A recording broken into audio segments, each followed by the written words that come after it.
Assalamualaikum warahmatullahi wabarakatuh. Berjumpa lagi bersama saya di channel BR Braslur. Gimana kabarnya? Tentunya dulu selalu jaga kesehatan dan jangan selalu jaga image ya. Lagi dan lagi kita uploadnya malam lagi karena di siang hari puasa dan jadwal padat merayap. Oke, di sini kita akan membahas tentang epoxy correction. Seberapa layak panel ini akan kita naikkan epoxy ataupun tidak di epoxy ya. Nah, ini ada panel dari motor Yamaha NMAX dan panel ini sudah saya kupas. Saya sudah kupas habis sampai ke media ABS-nya ya, sampai ke dasar gitu. Nah, di sini saya akan aplikasikan PIU 2K Surfacer sesuai dengan peruntukan dari PIU 2K Surfacer. Itu bisa diaplikasikan di atas cat lama, di atas dempul ataupun di atas epoxy primer ya teman-teman. Jadi fungsinya itu mirip dengan filler, sama gitu ya. Nah, untuk visco dari PIU 2K Surfacer ataupun epoxy pada umumnya itu dia sangat tinggi, sangat kental. Maka dari itu untuk pemilihan spray gun dan pemilihan nozzle itu sangat penting teman-teman. Jadi kalau teman-teman pakai spray gunnya ukuran nozzle-nya kecil, di bawah 1 mili ataupun 1 mili itu sangat berat kalau kita ngikutin TDS atau standar mixing ratio dari epoxy pada umumnya. Tapi di situ biasanya teman-teman mengakali menambah reducer gitu ya, yang pada umumnya dia memiliki mixing ratio normal itu 4:1 banding 2 atau 3 maksimal thinner. Otomatis teman-teman akan menambah thinner lebih banyak. Dan hal apa yang biasanya terjadi ketika kita mengaplikasikan epoxy kebanyakan thinner? Kalau pakai nozzle kecil ya. Kalau di atas cat lama biasanya terjadi yang namanya gritting, apalagi kalau pengamplasannya pemilihan gritnya nggak bener. Terus yang kedua, kita susah mendapatkan thickness atau ketebalan karena di epoxy ini itu fungsinya untuk mengcover penuh panel yang di bawahnya ataupun media yang di bawahnya, entah itu cat lama ataupun dempul ataupun media lainnya gitu ya. Jadi kita di sini masih ada sesi pengamplasan. Seperti yang saya tampilkan di awal tadi, gambar itu adalah bentuk dari pengamplasan kita ketika kita menggunakan Getgood. Jadi pengamplasan menggunakan Getgood itu sangat membantu teman-teman ketika kita ingin memastikan bahwasannya panel ini sudah benar-benar lurus ya. Jadi ketemu nanti titik temunya ketika teman-teman mengeluh tentang jerukan. Jadi jerukan itu tidak melulu tentang clear coat. Bahkan dari bawah pun itu jerukan sudah terbentuk. Karena atomisasi spray gun itu pasti menghasilkan tekstur. Dan atomisasi itu bentuknya mikron, bulat gitu ya.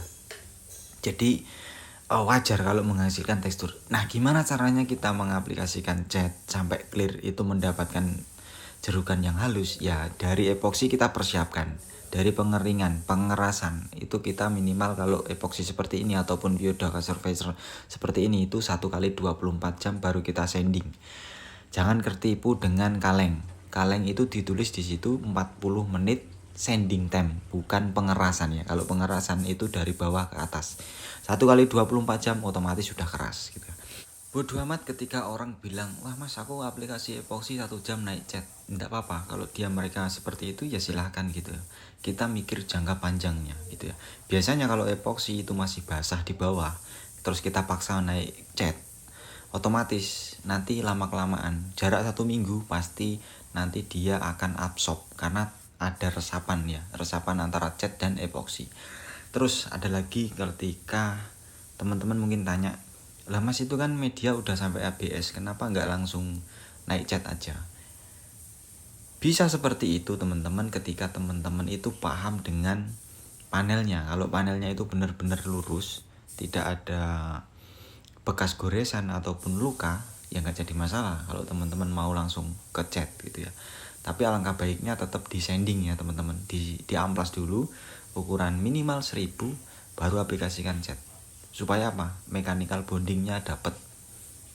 Karena terus terang kita di sini itu kan auto refinish ya. Jadi pengerjaan bukan media baru dari pabrik. Jadi media ini kadang diantar udah ada catnya ataupun ada lukanya. Jadi kita harus benar-benar memastikan proses dari awalnya itu harus kita perhatikan gitu ya teman-teman.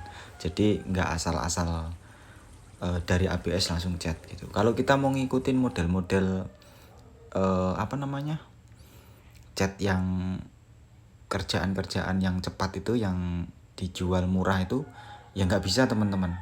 Kalau yang dijual murah itu kan body lokalan itu dia 800.000 ataupun 500.000 udah dapat cat, udah dapat body, udah dapat warna ya. Jadi wajar kalau mereka itu pengerjaannya seperti itu. Jadi dari ABS langsung naik ke cat gitu. Dan kalian juga nggak bisa menuntut dengan harga segitu kalian minta garansi, ya aneh gitu loh gitu. Kalau di tempat jasa seperti ini atau auto review seperti ini, itu kita memang perhatikan ya untuk prosesnya supaya kita tidak kena komplain ke depannya gitu. Nah, media di sini sudah saya get code, sudah kayak get code. Cara get code-nya untuk pengamplasan menggunakan air itu dicat ataupun disemprot cat tipis saja. Terus nanti kita pengamplasan. Nah, untuk pengamplasan di sini amplas saya habis teman-teman, yang untuk standar Eropa tinggal yang 800. Ini 800 pertama. Nah, 800 pertama yang Eropa ini untuk mengikis lapisan paling atau permukaan paling luarnya dulu. Habis itu kita balas dengan 800-nya Jepangan, bisa dinaikkan ke 1000 gitu ya. Biasanya saya tinggal lihat ininya sih, tekstur dari panel ataupun atomisasi yang dihasilkan spray gun. Nah, seperti ini. Ini adalah hasil atomisasi. Jadi kelihatan jerukannya. Gitu. Jadi kalau kita menggunakan gate code seperti ini itu sangat membantu teman-teman. Jadi panel atau media mana yang belum diamplas sama yang sudah itu kelihatan. Gitu ya. Kita mungkin stop sampai di sini. Nanti videonya kita lanjut besok. Supaya teman-teman pemahamannya juga nggak berlebihan. Supaya bisa dipahami gitu ya. Oke, kita lanjut mengamplas dan saya pamit undur diri untuk melanjutkan pengamplasan. Silakan teman-teman simak aja. Thank you for watching. Wassalamualaikum warahmatullahi wabarakatuh. Nanti kita lanjut untuk base sampai clearnya. Oke.